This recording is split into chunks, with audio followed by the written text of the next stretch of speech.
Исәмсез, мин монда сезнең переписаларга килгән идем. Рәхмәт. Мөршидә Хашимова элек хат ташучы булып эшләгән, хәзер пенсиядә, быел халык санын ала. Яңа Кырлай авылындагы 500 йорт аның карамагында. Халык, авылдагы кешеләр барсы да мине әйбәт каршы алдылар.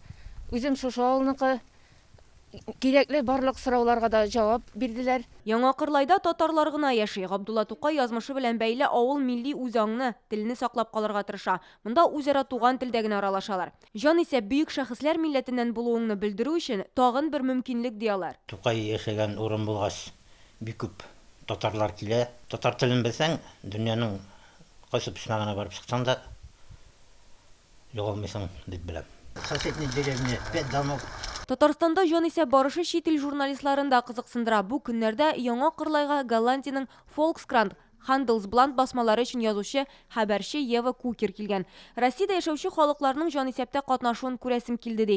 Аны татарлар тормышы кызыксындыра. Халык санын алучы белән өйләргә йөрде. Скажите, пожалуйста, а вы почему участвуете в перепись населения? Җанисәптә теләп катнашасызмы? Бу вакыйга сезгә ни өчен кирәк ди? Все очень с удовольствием участвуют в переписи. Монда бөтен кеше җанисәпнең мөһимлеген аңлап катнаша. Россиядә яшәүче татарлар чыннан да үзләрен татар итеп сизә, шулай хис итә. Голландия халкына шул турыда сөйләргә җыенабыз. Нидерландларда да җанисәп 10 елга бер оештырыла дип сөйләде ул безгә. Монда 10тән артык милләт гомер итә. Алар соңгы елларда җанисәптә цифрлы форматта катнаша. Хәзер Нидерландларда яшәүчеләр Татарстан халкы турында да укып беләчәк. Арча районыннан Динәк Самдинова, Илшат Мөхәммәтов, Яңа Гасыр каналы.